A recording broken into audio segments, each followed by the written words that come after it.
Alright, settle down. My kingdom, Nadiria.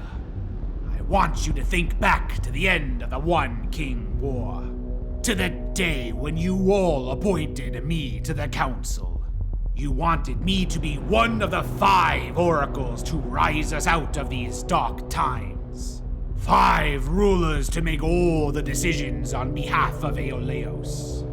Even though I openly rejected this idea, you elected my bloodline for the title of Rex.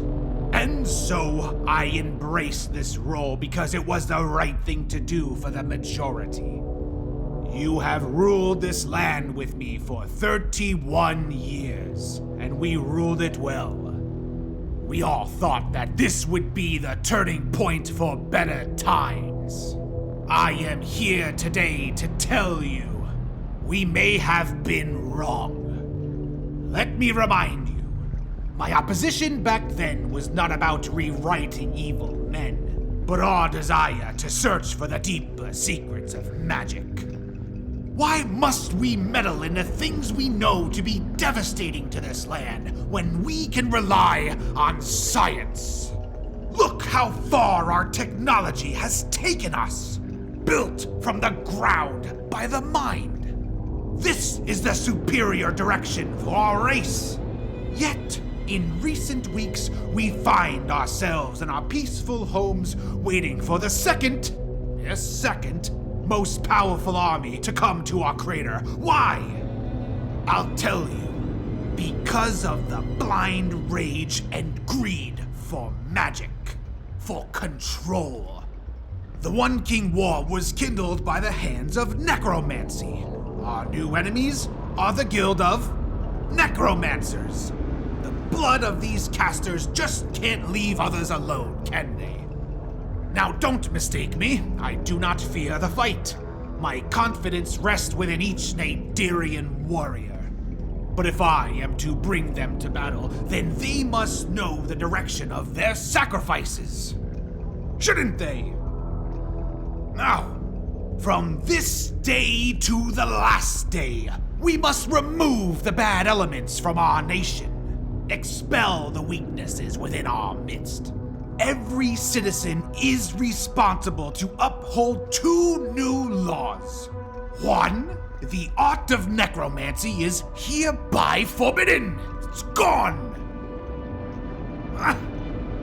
And 2, the creation of new magic will be punishable by death. This is our social duty, excluded by none. I urge you again, just as I've always done. Turn your minds to the machine. This is the only way to utopia.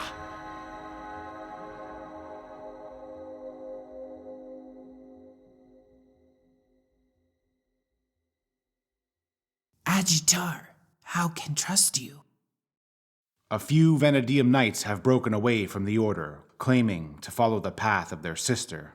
4 men now stand before Barukai and Vone.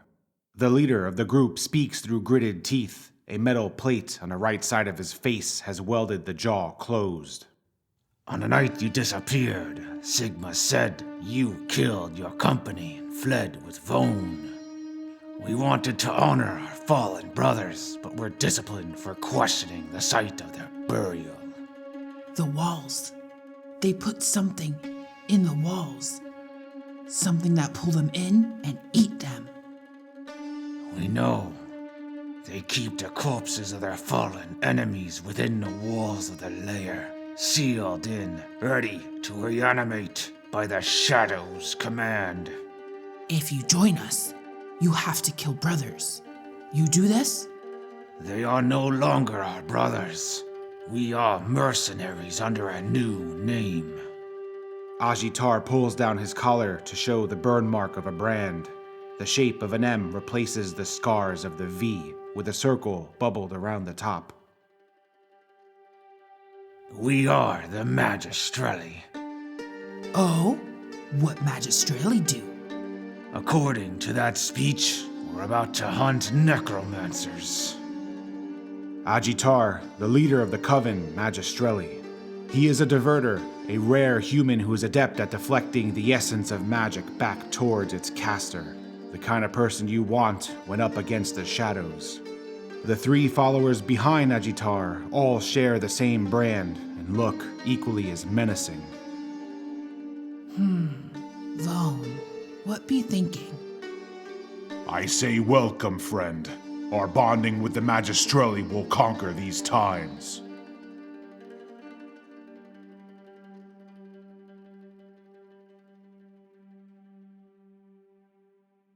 A few days have passed since the Rex's speech. The culture had changed, heated from the threat. Vone suits up early to watch over those who agreed to train under Barukai. Along the way, he is stopped by Kuse, preparing his caravan to leave. Ah, Vone! I almost forgot. Kuse rummages through his many bags. Well, I should really no, be getting not to the that. training grounds. 1 minute. Ah, here! Back in Land's End, I told you there was no more bindings of Onius. I was wrong. I found this book, though I'd never seen it. My wares do not usually elude me, but in my age, who knows? There was an odd guest passing through after you left. I remember him staring at your back when I greeted him. If I am not losing my mind, I would suggest he left it. Conspiracies, conspiracies. Either way, had I known, I would have sold it to you. But now, I give it in good faith. It is yours. Kuse gives Vone a book wrapped in cloth. It's not a present. I wrapped it because it was creepy. A thick binding of black scales and torn skin. Embedded within the cover is a skeletal hand, palm facing out, holding to a burnt mark of her infamous O sigil. Inside the pages are blank, maybe a tome meant as a diary that didn't get its chance to be used. Thanks again. I will make sure it serves its purpose. Where are you headed now? There's a small mining village not too far north from here. Most of the steel and Aeoleos comes from that town, and not too many know of it. Since weapons are in high demand here, I traded my blades for a surplus in farming tools and mining equipment. I should be able to flip my new stock for their overproduced ore and bring them back to Nadiria. Then, well, you know, get paid. You see, my struggle is against poverty. And my fight for the coin helps everyone. Greed is misunderstood, for the most part. I'm sure Nadirians will appreciate whatever weapons you bring. Farewell, Kuse. May we meet again. Yeah. You just be in the market for other things. I don't have time to waste on one-track mines. Tell the others I said my goodbye. And Vone, kill as many of those bastards as you can. You know they use my tax crowns to make their army. Serves them right for the theft.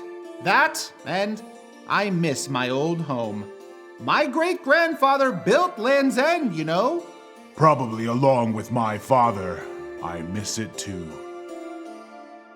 Farewell, hero.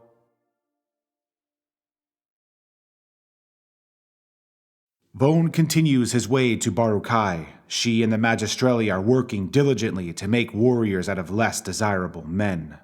The women who came to build strength like Barukai deemed her to be a monster and were content enough to leave the brigade early. Whereas the men try to keep up, holding onto their pride until it kills them. Half of Barukai's volunteers seem as if they had already fought the war without us, blood dripping from bashed noses, staining the colors of their clothes to red, and the other half are passed out, lost in the high grass. Vone sees Barukai chase a man down, just in time to watch her punch him unconscious. Men too slow. Battle over by the time they draw their swords. Training not working. What do you call this method? The game of hunt. If I grab them, I knock out. Still too slow. My hands start hurting. Try to improvise. Got it. Improvise. Wait, what'd that mean? That means doing what it takes to get them up to speed in your own way. I know what need doing. Men, line up. Radel! The badger wakes with a mighty yawn and stumbles to Barukai. Stink. Badgers have an unpleasant ability to mark their territory. They can push out their anal pouch to leak a musky stench, like that of a skunk. The bigger the badger, the more putrid it gets, and Radel is the biggest badger this planet has ever seen. This not get you run. Nothing will. Barukai taps her hands against a prolapse pouch and rubs them together. Oh, what the hell? Here I come. Run! Get out of the way! No! My eyes! It's in my mouth! During the next few months, handlers from Zenethstra and Nadiria continue to spy on one another, wedging further into their divide. Each individual has their own truth to defend, and both factions consider the other as evil. Zenethstra knows the Rex to be shielding the fugitives who have attacked the Sons. They tried to turn the Nadirian people against Vone, but only propelled him as an idol for the war to come. After the event of my nightmare, the people came together to overcome tragedy. They have coped with the migration from the east and celebrated their union as hard as they trained each other in combat. The days have ticked by till the dawn of battle. Nadirians lined up around the crater, listening to the approaching march that brings doom. You may think that I am not afraid. I am. 166 years has shown many things about war. I have seen people pretend they know what glory is until they are faced with death.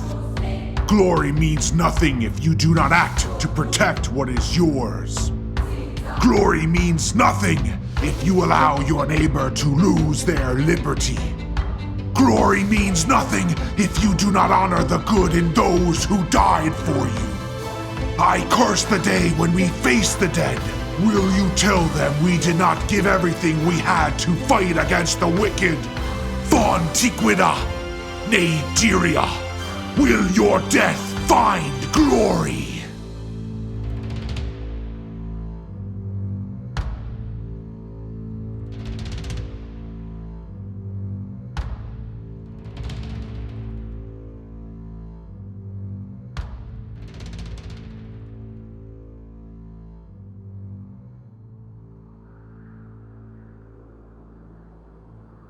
3,000 feet now separate the Zenethstran army from the Crater Kingdom. The Rex stands protected behind the walls and powers up a contraption used to throw his voice. King Asteri, is this what you envisioned when we became oracles of Aeoleos? I remember when Andrus died, he passed his reign to Darvum, whom we killed.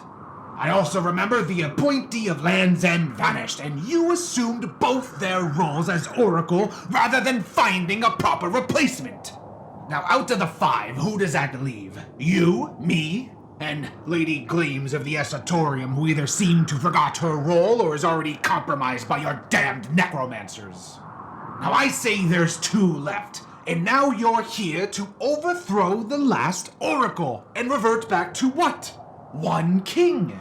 Why doesn't this sound familiar? Hasn't these events already cursed this land before? Come on! As a traitor to Zenethstra and the oracles of Aeoleos, you are hereby removed as Rex, and will forfeit your throne to me. The Esotorium has already agreed to your treason, and will not be— I don't remember you being elected to speak on anything! Who the hell are you anyway? Why don't you go crawl back in your hole and play with your boys, you fat pig? Men are talking! Load the ground cannon, kill the Rex and bring his body back home. Throw him inside the walls with the others who dare to mock Vanadium. Yes, Master Psigmaa. A great rumble agitates the ground from a strange cannon built by the Sons. Attached is a tank of black water. Invokers freeze the pool and shape it into a bullet, locked and loaded with an enormous powder keg. Did you lose your tongue, Asteri? Speak for yourself, you coward! Fire! The opening notes to war, one after another. The hurling balls of ice burst into flames, reeking of burnt flesh. The groan cannon penetrates the walls and shatters across the Tektite stairs. Rising out of the melting chunks are the corpses of the undead. Protect the inside walls! No, they are on their own. If you want to help them, then we have to stop the cannons. Send the Dune Raiders. Barukai, where's Redrin? Doesn't matter. The rest of us, to the front line. Try not to die. The wild screams of engagement heighten with every blast of the necromantic machine. Vanadium runs across the desert ahead of the spell tower that is being pushed into the middle of the fighting grounds. The Doom Raiders zip through the mass of men, bobbing into the sand and bouncing out, straight to the target. They activate a tracker attached to a spike and harpoons it into the groan cannon. All of a sudden, the ground gives way. A sinkhole forms underneath the tracker. The giant metal jaws of an antlion grab the cannon, splitting it in two and burying it below. The riders spin off, sandblasting any sun that approaches. All right, one down. On to the next. Tracker engaged.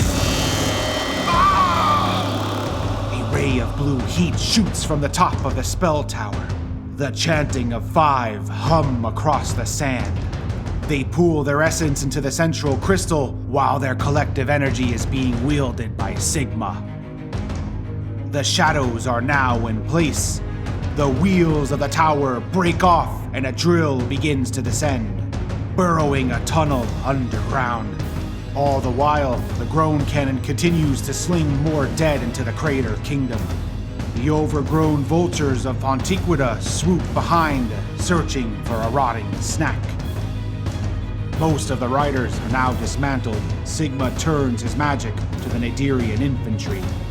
Vone witnesses Dworik and Symar leading their respective forces, but has no time for them. He looks at Agitar. I need to be up there with the shadows. Do you know a way in? No, but I have an idea.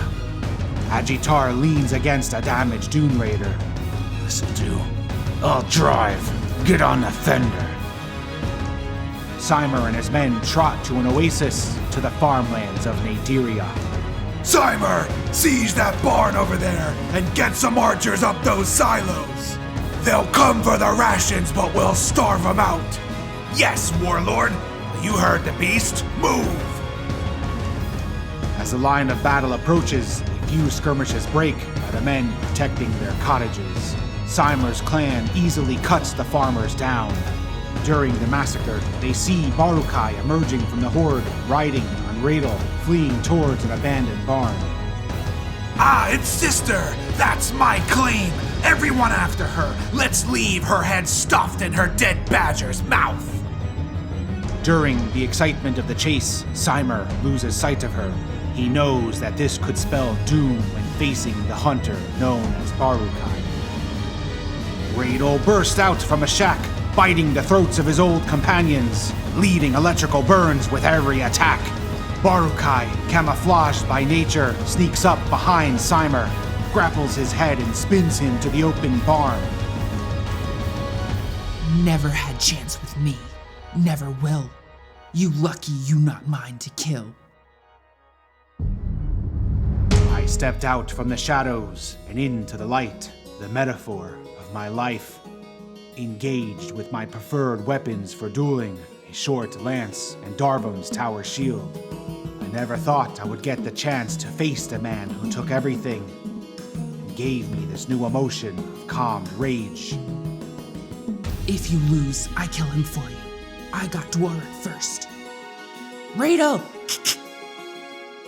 As Barukai left, I raised my head to the warmth of Volnatok, and for the first time thanked the Genergos for bringing her to me. Ah, the last of the treasonous Dios. You know, it's a shame. Your daughter and I would have made great soldiers together. She wasn't that special. There were plenty of others who gave me exactly what I wanted. Every verse of my time alive has come to this fight. My Kairos moment, the pinnacle of my being. I dug my feet into the sand and snapped the lance into the crescent brace carved from the side of the shield. I charged in. Ha! This will be easy. Psigmaa draws out 3 knives, 2 juggling in one hand. He throws a few, flashes out more. The first pings off the shield, the other follows the lance's curve, soaring outwards, slicing my brow. As I close the gap between us, he dodges the charge. I unhinge the lance and lash it out, knocking away the shuffling knives. Psigmaa rolls backwards and chucks more throwing blades. I swat one aside, leaving my torso open where a dagger sinks in. Before I can take a withdrawing step, Psigmaa leaps towards me. He grabs the hanging hilt and twists it deeper. My shield arm slams him away, pushing us apart, pulling out the knife. I rehinge my weapon and joust again. The tip rams underneath his breast. His feet leave the ground as I carried the charge. Until the silo stops us both. The thick lance pierces through the shield like a pillar, suspending the weight. He stabs a dagger into my thigh, but the rage eludes me from the pain. Put my hands around his neck and crush it until his actions stop. It took a lot to let go. I held onto this hatred for more than half my life, but it was done. Wounded and wanting to stop, though I knew I should not. Barukai wouldn't stop. Not until everything was set right. I wish I could give her what she gave me, the demon Dwarric. I must find her. Barukai may need my help. I pulled the lance from the silo, watched the corpse fall. The burden of my sorrows are lifted. I must do my best to protect others from that pain. I will find my glory within this fight, at the side of my heroes, for the freedom of others. Vone. Barukai. Stay strong. I'm coming. Please be alive.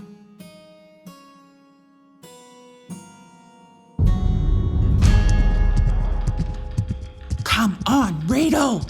How no find Dwarric yet? He's somewhere here. Barukai atop the racing Radel splits through the endless combat, only delaying her search for Dwarric to help allies in need. The once barren fields are now filled with calamity. Blood clumps the sand around the ruined bodies, mowed down by men and machine. 100 yards away is where the shifting feud takes place, under the crystal light of the spell tower. In the distance, she sees Vanadium soldiers setting up a pincer to flank Nadiria, a mountainous man leading them in, the demon protector of Psigmaa, Barukai's mark.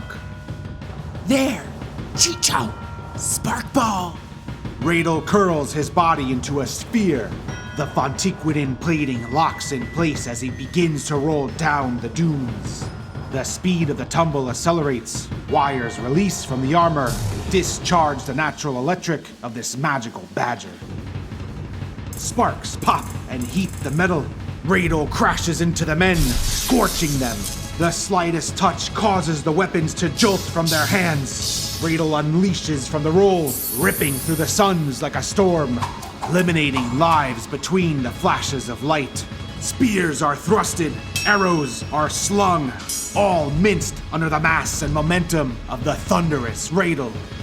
Ah, what are you waiting for? Come on and kill the fucking thing! Stab it! Stab it! Bah! No odds with Radel. Well, shit! The badger's pet bitch is still alive! How about we change that? Shut up. Let's go. Dworik awakens Varaxiao Sin, unsheathing it from its portal, and engages Barukai. Each swing is heavy and easily avoided by the hunter, as if he forgot how to use this mystic weapon. She counters with high kicks to his ribs, drawing the strength of his hips and shortening his breath. What is this? She brings both arms behind her, provoking him in. The maddened Dworik jabs with his left and raises his right into an overhead chop, but the blade only parts the sand. Barukai steps around the giant sword, leads with a somersault around his head, landing on his chest with a fastened leg lock. She jams a thumb into each of his eyes and casts gunfire nails, blowing them to the back of his skull. Demon no need eyes to see. Let's stop this game. I know Dworik is dead. I want the demon he has become. Now show me, Mimos. I'm here to bring you back to hell. The flesh swells and the spine extends, sagging the head. Black smoke pours through the sockets of where his eyes once were. There is nowhere to run. The Nativity will consume you, and I will own your soul. Talk too much. Me not care. Only believe in the fight. Dworik cases the rusty Fullblade into the ground and disappears from sight. An unseen backhand smashes the face of Barukai, launching her across the sand. Dworik picks her up by her orange mane and kicks her into the sky. What's wrong? I thought you liked it rough. That is how I found her. I rushed to her aid, charging in from behind, with my lance and shield hooked together. In an instant, Dworik pulls Varaxiao Sin, turning into a swing, shattering my father's shield. Radel leaps over me to defend his master. Dworik grabs the dire beast from its dash and slams it down.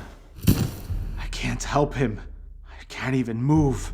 Can only watch as my friends die. The warnings of Vone were constant, but even he had undersold the powers I am seeing. If Barukai and Radel have no chance, then why am I even here? Was my victory with Psigmaa luck? Because it seems that fate has already determined this battle. It is lost. What am I to die with? I have no relics of my daughter, and only the broken memories of my wife, the shield my father destroyed, my sigil. I removed it from its leathers. The blue strings now pulse a glow of green. I can hear it. I can hear its calling. I strum the strings, a song unknown, a disjointed tune not meant for humans, but had everything to do with humanity. The green light flakes from the sound and gravitates to Barukai, encasing her in the wonders of the Genner ghosts. Barukai! Get up! Get up!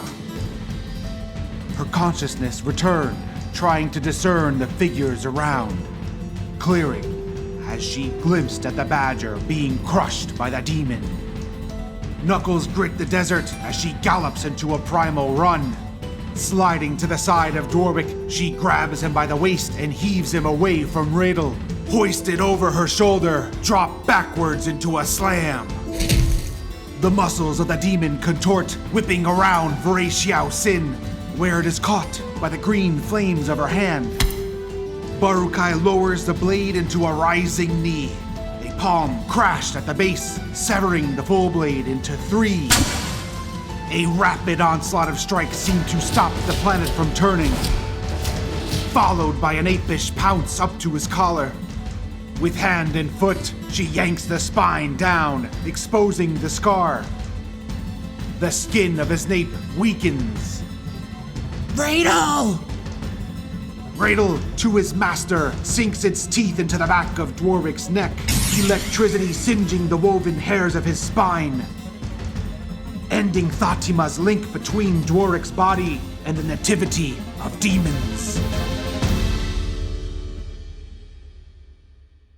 Barukai, you did it! I know. I not understand. Why you play music and no fight? We move to Vone. Ajitar drives headstrong towards the tower, repelling each spell cast by the shadows before they strike the bike. How are you deflecting their magic? It's what I do. Get ready for the big one. I'm gonna blow a way in. The rest is up to you. A massive blast bomb topples from the tower, down towards the Dune Raider. That's it. Come on. Now's your chance. Ajitar leans back to raise the front of the Raider. Vone, standing on the fender, channels the animal apparitions and bursts into a shade of 1,000 crows, all cawing the sounds of death. The crows fly into the opening and swarm the shadows, slowly merging into the silhouette of Vone, wearing the flat white cloak. Maxilla and Hyper Mandible are drawn together, raised up with the blue light of the Wraith. That is close enough. Now remove that cloak and drop your weapons. The psionic command has no effect, foiled by the Sarakata. How can this be? Vone advances to Psigmaa and his shadows. I allowed you this quest. I gave you a purpose. You know the Gyarados to be doomed. Vone, let's rule over the next race together as demons. Make peace with your weakness. You will all die this day. The Wraith glides around the room, the executioner of evil, removing tongues as they try to cast, detaching hands mid-reach of defense, knees chopped apart before they can run, slicing the throat to quiet the screams. Spiraling blades swirl up the mist of blood as bits of flesh pervert the shine of the crystal. The shadows were shredded except the cowardice Morrison, who jumped from the tower to escape the brutality. Vone grabs Psigmaa by the cusp of his robe and calls forth a ghostly stampede of Fontiquidin beasts. The restless bison, bulls, elephants break through the structure, scattering across the sky, pounding through Psigmaa as he remains caught in Vone's hands. This is the end! He lets go. Ghost drags Psigmaa from the roof, falling down to the deep crack in the land made by the drill, down to the sector underneath the desert.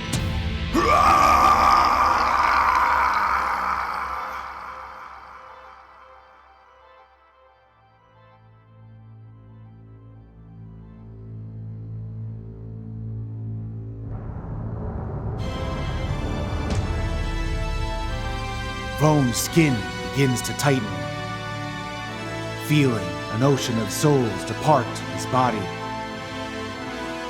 all crossing over from his undone to the Gyarados.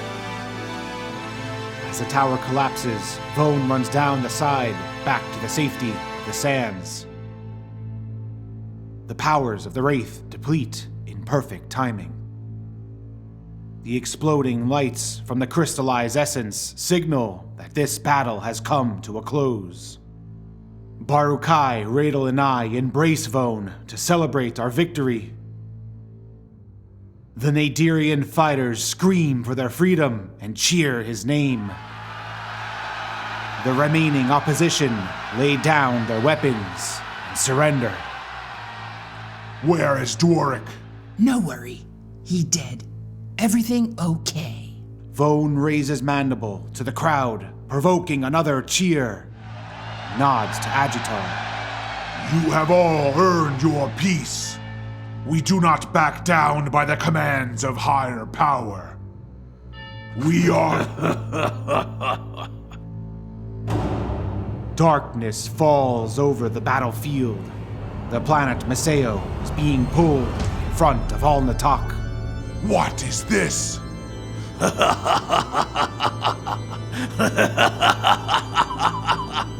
The ground quakes. A bulge inflates the sand till a massive stone sifts through. A pillar of Aeoleos lifting the moon fragment of Deidima. Sigma rising with the stone up to the voided light from the total eclipse. I am the child of two minds. No, the father of two bodies. I will show you the demons of the next life.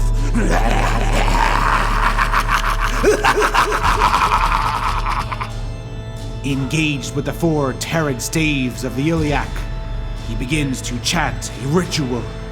Sigma's arms and legs double, an 8-limbed creature like that of a spider.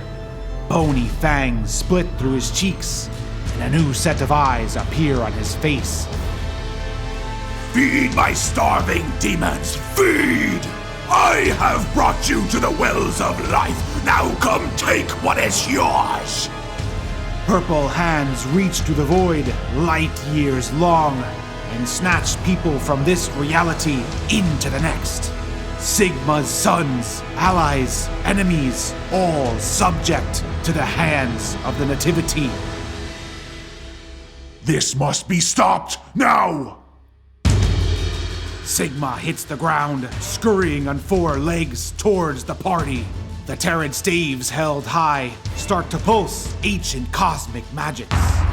The elements of the desert change between diamond, soil, and glass, cracking off in segments, falling in, revealing the forgotten world, the hidden orchard beneath the land. Soldiers try to escape the scene, but Sigma reverses their gravity, launching them up to the demonic hands, where they are hauled into another dimension. Do not run! We must fight! Vone uses his Intramortica to summon a spirit, a specter used to disrupt the casting. My Sigil plucks an Estampi to quicken my ally's steps. Barukai studies her prey for a weak point, ready to battle this greater beast.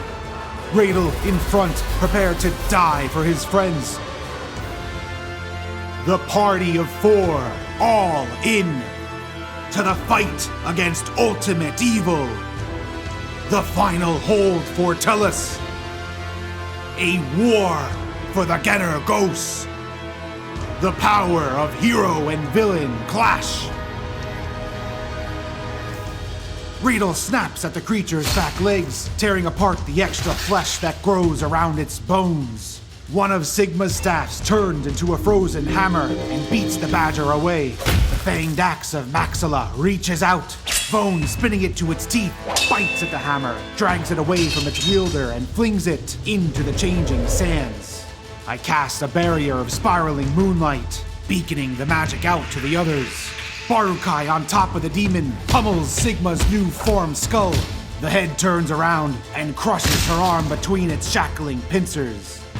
Fatina Lam leads Fontiquida into the fight, followed by Nadiria and Zenethstra. Sigma phases out of this realm, teleporting to the stone on the rising pillar. No, you die! Eyes open up across the sky, a psionic paralysis halting everyone's mind. The void spins faster and larger, faces appear along with the reaching hands. An entire army stuck in place, only able to watch these events. Everyone except those tempered by the Sarakata. Vone, we get to Sigma. Vone and Barukai sprint through the standing bodies, weaving between the demonic hands, plucking our immobile souls, closing in to the pillar. I don't think so. The mound of land continues to climb. With a swing of the Terrid staves, the ground around the pillar crumbles away. Jump from me! Barukai doubles in speed up to the edge of the dissolving cliff. rolls to her back, legs braced into steps. Vone strides across her feet as her mighty thighs explode out, vaulting him from the ledge. Mandible is pulled from its sheath as he soars through the air, the blade pointing to the star of Alnatak, drinking the power of the eclipse.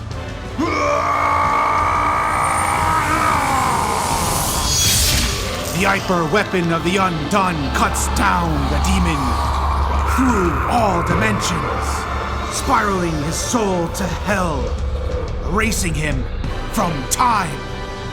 Sigma's Tellian existence tore apart.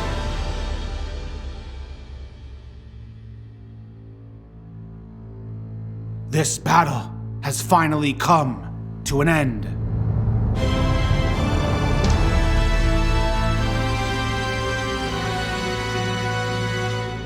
The eclipse sealed within Mandible.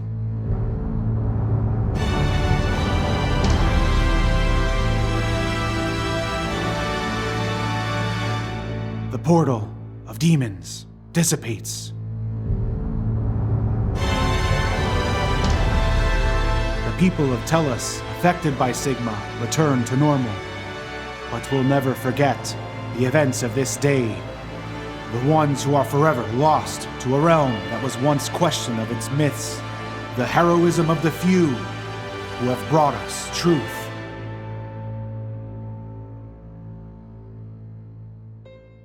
It is done. Return home with your head high. Rebuild prosperity.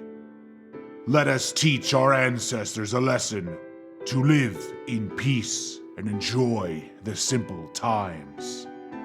The unrested souls brought to death by Sigma's hand are now free to cross over, leaving Vone and into the Genagos. Vone faces the star and closes his eyes, giving a silent farewell.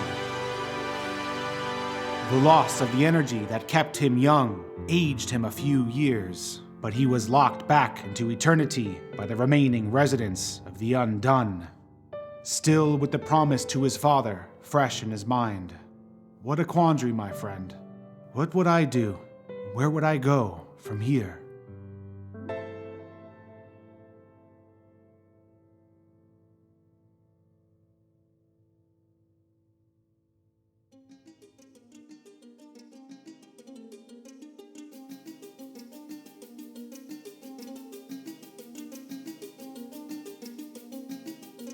A time of celebration was called, a much-needed distraction from the harsh aftermath of battle. The pieces of the crater that had fallen into the sunken orchard below were covered in scaffold. A new territory for Nadiria and Fonticura to explore. The center of the pit is where most of the people gathered, around the prisoner sons who did not disavow their loyalty. They are hung and tortured, displayed for all to see. It did not seem to trouble the Nadirians. Vone tried his best not to let it bother him. But it was a dark cloud over us. What keeps the smile on our face is a chance to drink and talk with old friends. Kuse returned to sell his wares and delayed his trip back for our company. The Rex walked into the auditorium to speak, his first appearance since before the war, and much anticipated by his citizens. Nadiria, the once appointed oracles of Aeoleos, are no more. King Asteri is dead, and no one I know is willing to step up into his position. This means what we agreed to here, in this land, is the new law. There is no one to reflect our ideas from but ourselves. No one to use as an example. We have to set our ways. Now then, what can we take away from this? I said it, and said it, I'll say it again. It is the natural way for the necromancer to turn towards evil. It is natural to search for new magics. This will eventually disrupt what we already have. I have set new laws against this issue, but I need to know that you are willing to support them. To carry out the ugly for a lovely future. An age for the machine. We cannot let this happen again. Much like how we handled the Sons here, we must treat the threat of necromancy in the same manner. So I give you the first to be cut away like the cysts that they are. A platform elevates through the stage. 5 adults and a child shackled by their ankles. A spring-loaded button for each one. The 6 that stand before you carry the necromantic blood and refuse to let go of their ways. You know that I am a gracious one. I gave them the opportunity to renounce their past, but they chose to forfeit their lives. Let us live in peace away from here. We have not harmed anyone. Peace? Why? So you can form another secret rebellion and one day march back to our doors for more power? You have grit, I'll give you that. Unlike the Sons here, I think they deserve a quick death. What say you? Just cut them down before they start. This is no longer a game. Get rid of them. All right, Baylor. Place them into position. The sound of the machine from inside the platform travels back and forth. The captives kneel with their arms tied back. Everyone place your head to the button. After the machine picks one to die, the others can choose to change their ways, and if not, lower your heads again. Just remember, if you refuse, your family dies with you. The 6 all bend their heads down to the button. The traveling machine seems to have chosen a random point. Pressurized scissors slap out, removing the head from one of the captives. Anyone see the light? Are we ready to change? No? Again. Heads back on the buttons. Stop this! She's only a child! Again! Redrin, Barukai, get him out of here. This will not go the way you want it to. Barukai and I turn Vone from the site. We leave. Let's get our things. They will put us up there if we fight against them. This is not the place. There will be a better time.